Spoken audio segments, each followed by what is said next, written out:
Entertainment radio on the go. This is eRadio.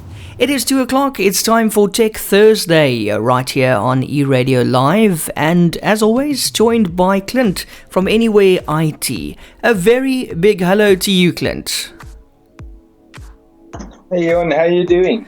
Oh, there you are. I'm good. How are you? I'm very well, thank you. Blessed as always to be on your station. That's good. How was your week? Yeah, it's been an interesting week, been very busy. I'm very grateful for the business that's coming in. Enjoying the weather, enjoyed some sunshine for a few days at least. Now we're back to the rain by the looks of things, so all good, all good. Yeah, especially tomorrow. It looks like there's going to be significant rainfall in the garden route tomorrow into tomorrow night. We'll see about it. There's actually a warning, a yellow warning, but we'll see,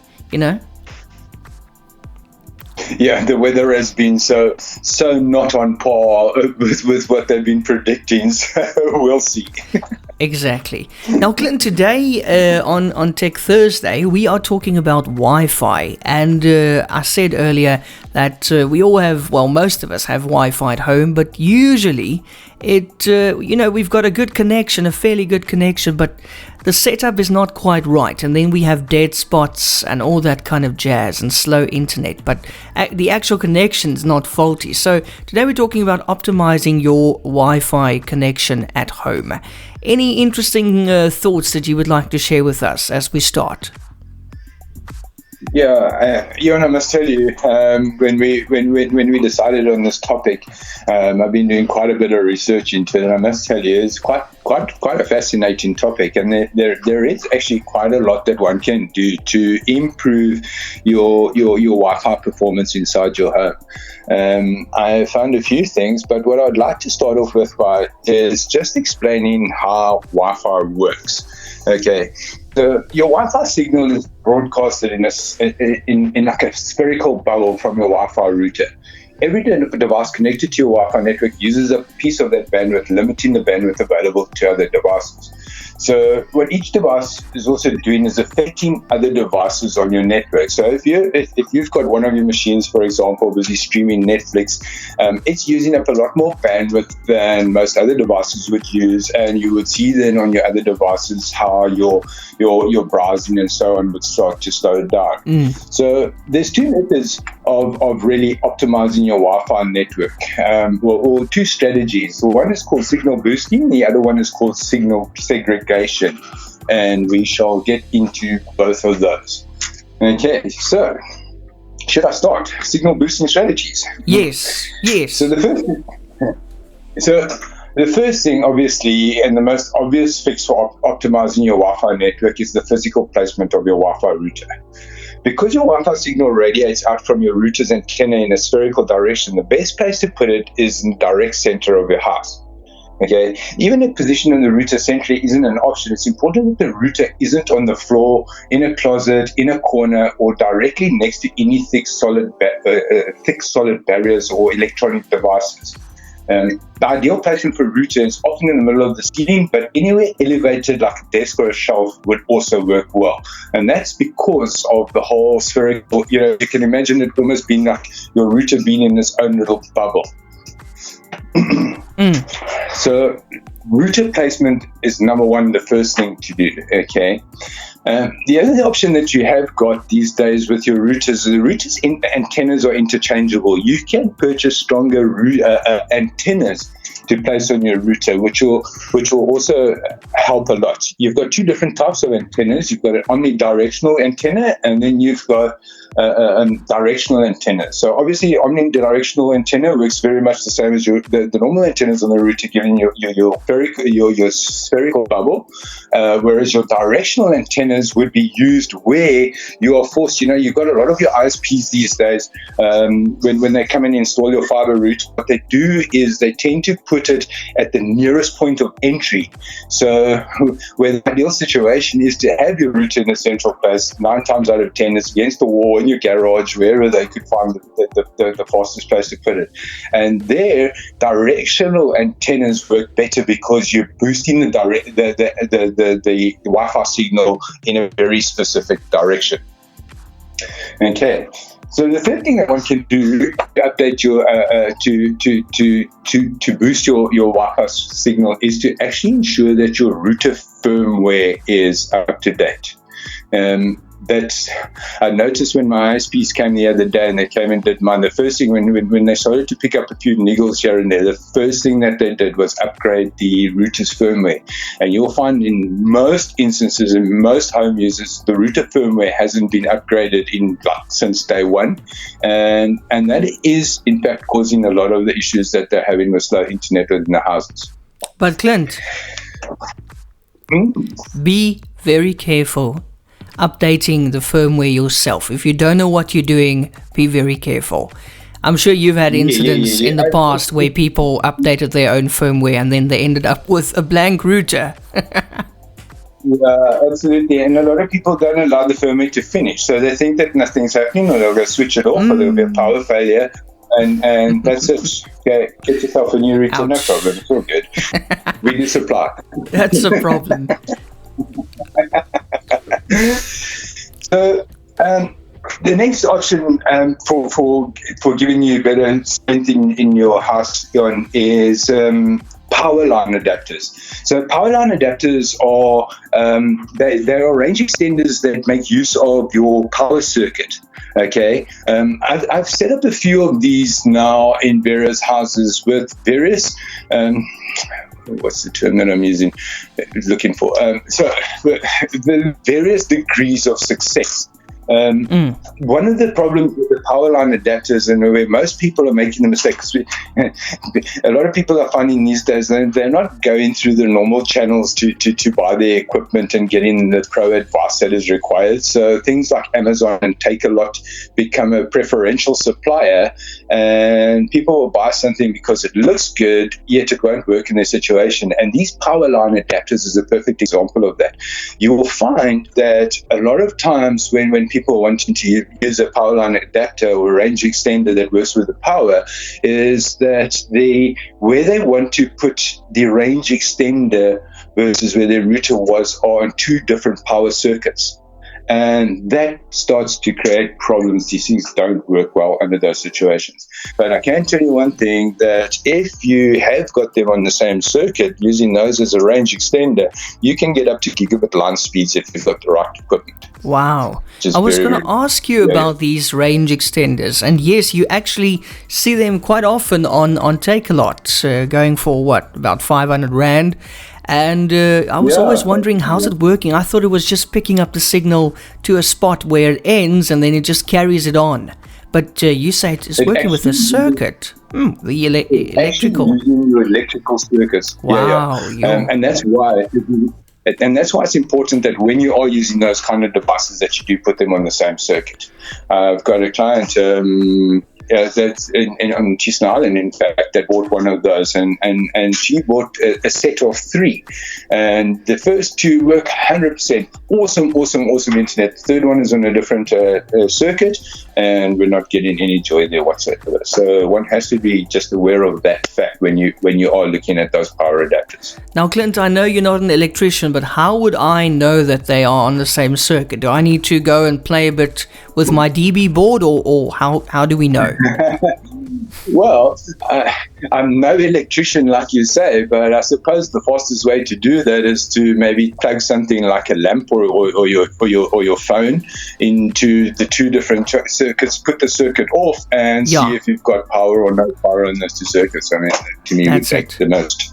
That's it. Wow, I think that's incredible. I know they also have some of these mosquito machines working with your home's electrical system and then kind of keeps the mosquitoes away. I don't know how that works and if it is working, but interesting. I wonder if it's safe. It's fairly safe, is it? Yeah. I would imagine so. I mean, well, it defines safe. Okay. Yeah. That's a good one. But I mean, imagine you're streaming Netflix and your power socket starts burning or something. Yeah, that wouldn't be fun, eh? No, I don't think that's possible. So I really don't think that these things are any form of problem as far as electrical. I think if there's going to be an electrical issue with them, it's going to be because you've got a faulty electrical DB board in the first place. Definitely not because of this equipment. Yeah, your DB board originates from like 1960 or something.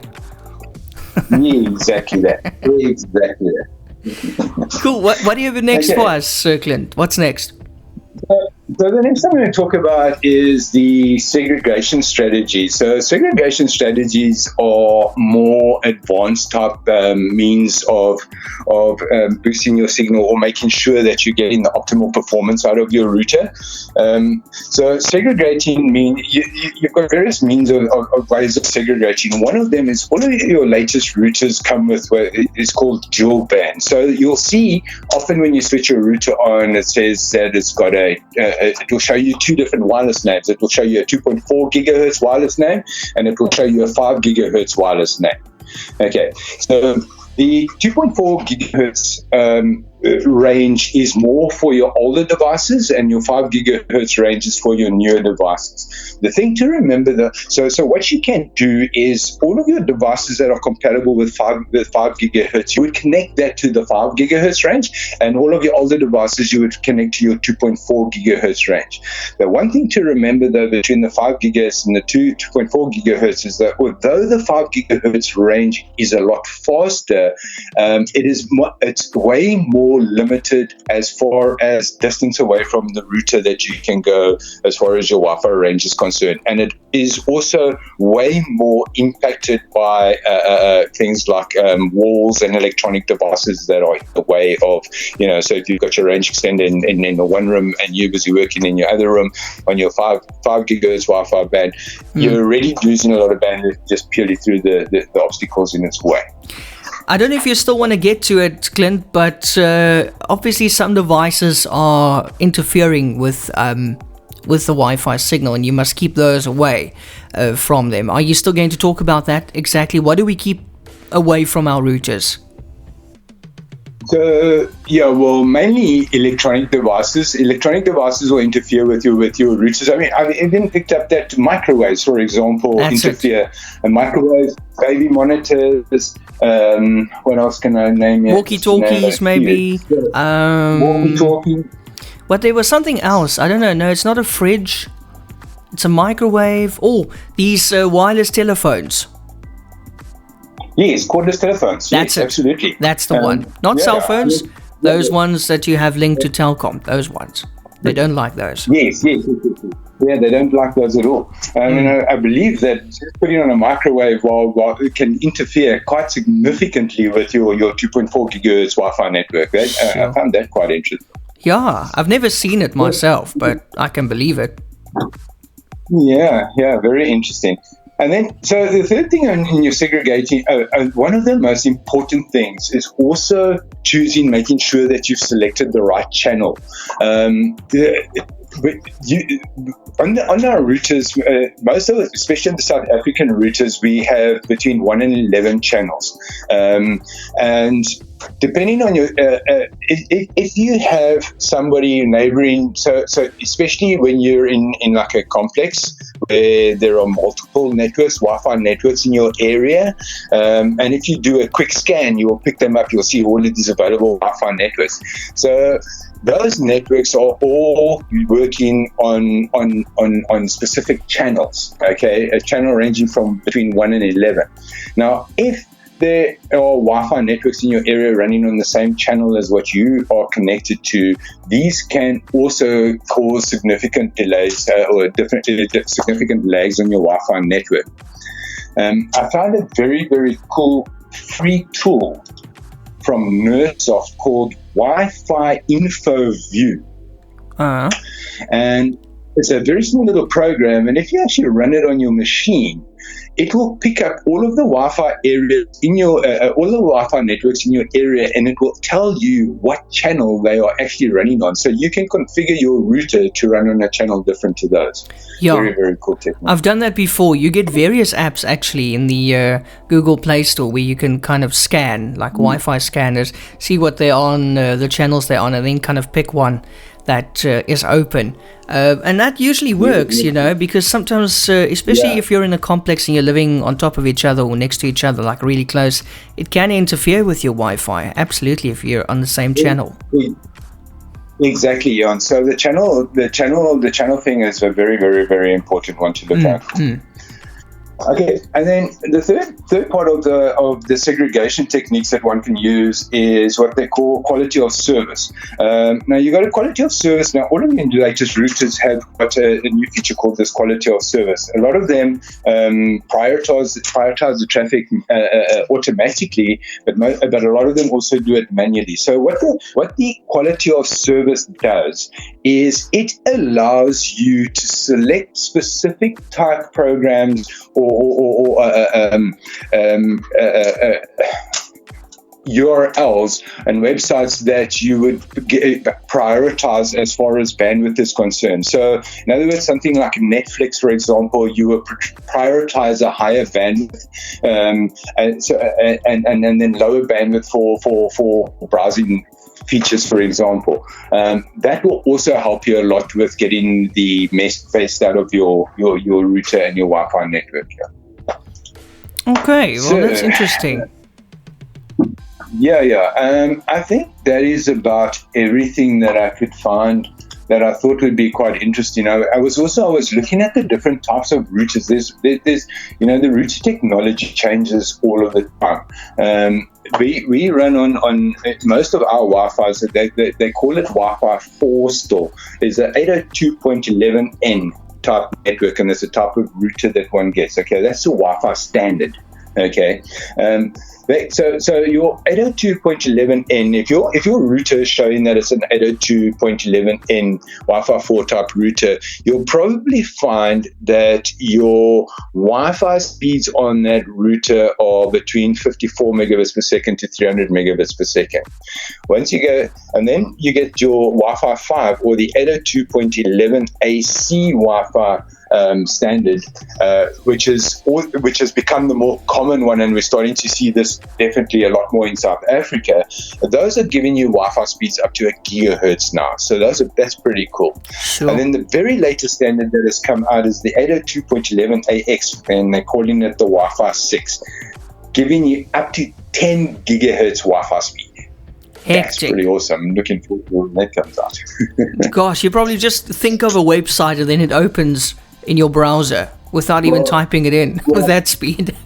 That's going to give you Wi-Fi speed or LAN speed, but it's not going to give you internet speed. For that, you're going to need at least like 100 megabits fiber line or something like that if you want to. But as far as networks are concerned, and streaming your networks and setting up your network and communicating between your different devices on your network using one of those, the Wi-Fi 6 standard is certainly going to be awesome. I would imagine that is going to be really cool for that. That's really cool for businesses and those kind of things, because at this stage we've been very much limited with companies and where you've got multiple devices because of the way that the Wi-Fi allocates its bandwidth and it shares that bandwidth amongst all of the devices working on your network. A cabled network doesn't work that way. If you're running a cabled network and it's 100 megabits per second cabled network, every single device will run on 100 megabits per second. But if you're running 100 megabits per second Wi-Fi network and you've got 5 devices, they're all going to be pulling various parts of that bandwidth, and that's why you find that a lot of Wi-Fi networks, and people are complaining about their Wi-Fi networks, but it's because of the amount of devices that are connected to that network and doing their various things, pulling away from that Wi-Fi speed. So that's one of the first things to be aware of. If ever you're questioning your Wi-Fi speeds and everything, first thing to do, just switch off your router, switch it back on again, and check if there's a difference before all of the devices connect up again. Great, yeah, because the one I've got here, and I'm sure you're familiar with it. It's a Tenda router, TENDA, Tenda. Yeah, it sounds very South African, Tender is, I've got to put in my tender. Beautiful. Oh, God. But what I love is it's got this app, and you can actually log in and assign speeds to all the devices on it. So you can like prioritize your own connection, and then those using the Wi-Fi, you can give them a bit of a cap, so to speak, and it works really well. Yes. That's very cool. That's the best way to do it, and especially if you know what devices those are, and you want to be a little bit spiteful and just give them a little bit less. Exactly. More, one can do. Yeah, the sky's the limit. Absolutely. I love that. That's brilliant. Tender. It seems to be a good router. What do you prefer? Yeah, I must say, I have no preference. I mean, the most common ones in South Africa are probably those tenders, the Netgears, and your D-Links. Yeah. And they're all pretty common. They're all pretty easy to configure and work around, and they're all pretty stable. So I can't say that I have a specific preference as far as those things are concerned. The tender that you're using though is awesome. I mean, that thing gives quite a significant signal range. It's a very good product, that one. You're right. It's got 4 antennas, I tell you. 4 antennas. That's right. Yeah, exactly. Where most have only got 2, and a lot of the others, like your Microtex, have got internal antennas. So, wow. That's a very nice router that you've got there. It is a nice router, but it's not that beautiful a router. It's kind of this one looks like it's off to space any day now. It's like a little spaceship, but it's giving you great signal. I was looking at some of the routers that, if you want to see routers that look like spaceships, I was looking at some of these that give you your 10 gigahertz Wi-Fi speeds. Whiz. I mean, that thing is running between 6 and 8 antennas on it. Absolutely. I shudder to think about the actual configuration of that thing. You need to be a semi-genius just to configure it properly. Yeah, can you imagine? Imagine that panel. Yeah, exactly. Just leave the window open so it can go back to space when you're done. Yeah. If I have to configure one of those anytime soon, it might just put me into retirement. Exactly. Clint, if we have Wi-Fi problems, can you help us? Absolutely, Jan. I can help you with anything IT related, and definitely Wi-Fi problems. There's various means of troubleshooting.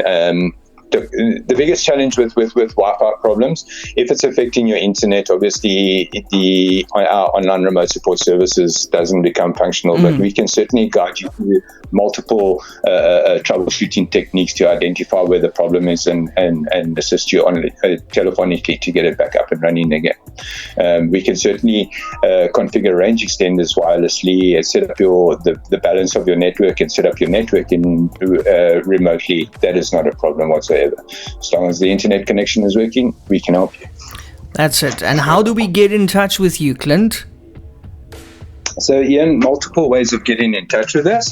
Firstly, our website, www.anywhereIT.co.za. I really have to stop saying www. Yeah,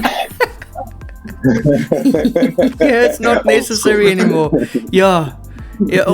Imagine you go HTTP and then www. No. Yeah, it can become very confusing. You can also contact us. Our office number is 044-011-0090. Alternatively, you can reach me on my cell 081 555 0087, or you can find us on Facebook, Anywhere I.T. That's it. Well, Clint, looking forward to next week. 2 o'clock, Tech Thursday, right here on eRadio Live. Today discussing Wi-Fi. In case you missed it or you tuned in a bit late, it will be available as a podcast this afternoon on our website, eRadioSA.com. Clint, thank you so much. Enjoy the rest of your Thursday and also your weekend. And thank you, Ian. Likewise. And good luck with your move. Look forward to seeing you when you get back to this side of town. Cool. Thanks. Cheers, man. Ian, you have a good one. You too. Okay. You too. Bye. Bye. And that's Clint from Anywhere IT. Give him a call if you have some Wi-Fi trouble or maybe some questions or any computer problems in general.